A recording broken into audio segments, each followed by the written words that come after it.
在家中、花园和农场的鼠患管理，控制鼠患人人有责，因为它们传播疾病，造成破坏，而且滋扰居民。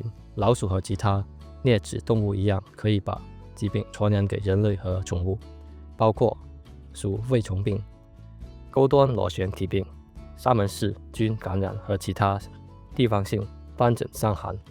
它们也可以捕捉鸟类和咬坏植物，从而破坏我们的生活环境。此外，它们还会吃掉或污染食品和农产品，破坏观赏植物。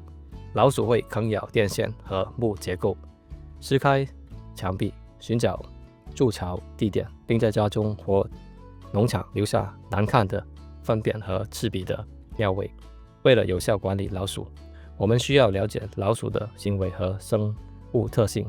一旦你了解了它的习性、生命周期和偏好，就可以采用综合害虫管理策略，优先使用毒性最小的方法。可以通过检查、清洁卫生、物理和机械控制手段，最后再使用杀虫剂或灭鼠剂来减少老鼠数量。最后要定期重新检查，以进行长期管理。我们先了解一下老鼠。在夏威夷有几种常见的老鼠种类。屋顶鼠擅长攀爬，常出现在屋顶和阁楼中。挪威鼠通常出现在建筑物下方，也可以攀爬。还有波利尼西亚鼠，常见于农业和其他区域外面。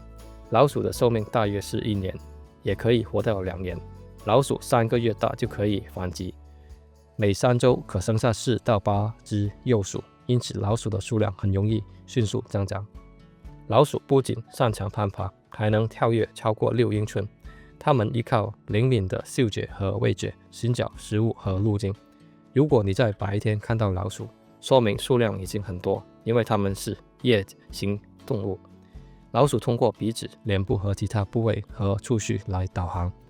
摩擦痕迹、老鼠粪便、尿迹或气味、巢穴、洞穴破坏痕迹、活体或死老鼠或老鼠叫声，都是老鼠存在的痕迹。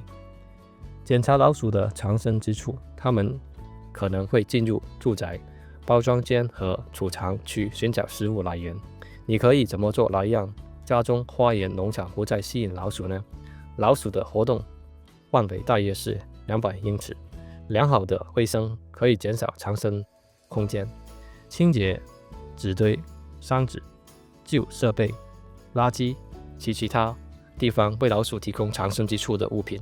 清除杂物和植物。修剪树木、树枝。修剪屋顶上的树枝可以减少老鼠从高处进入家中或包装间的机会。堆放的物品要至少离地6英寸，并远离墙壁。老鼠是机会主义者，尽量清除食物来源。宠物饲料和垃圾堆应存放在防鼠容器中。厨房残渣或丢弃的农产品要埋在土中或放入土壤里。修理漏水并清空积水容器，以消除附近的水源。一旦发现可能的问题区域，就可以制定应对的措施。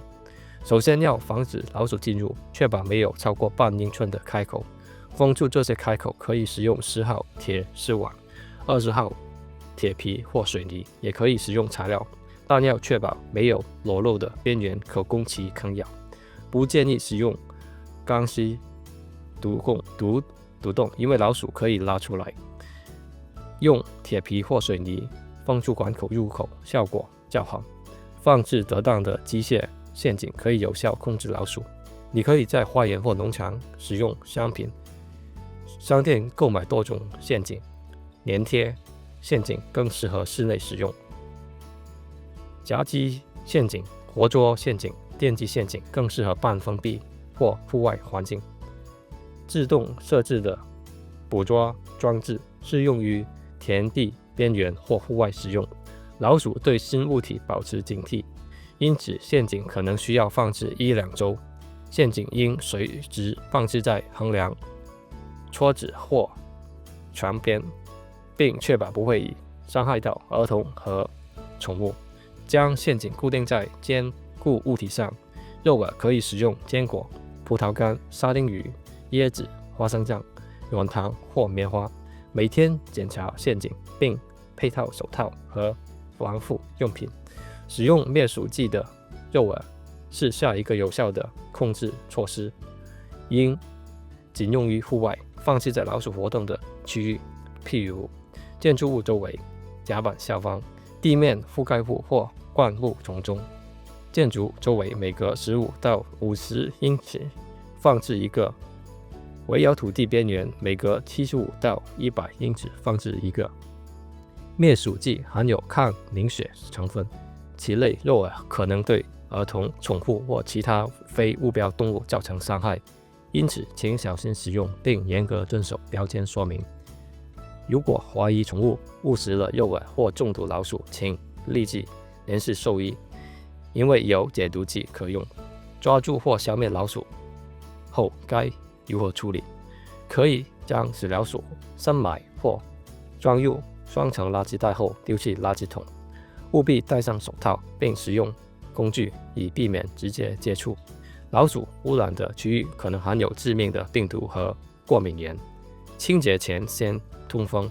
清洁过程中使用个人防护设备 PPE， 如手套、护目镜，包裹小布的鞋子和防尘口罩。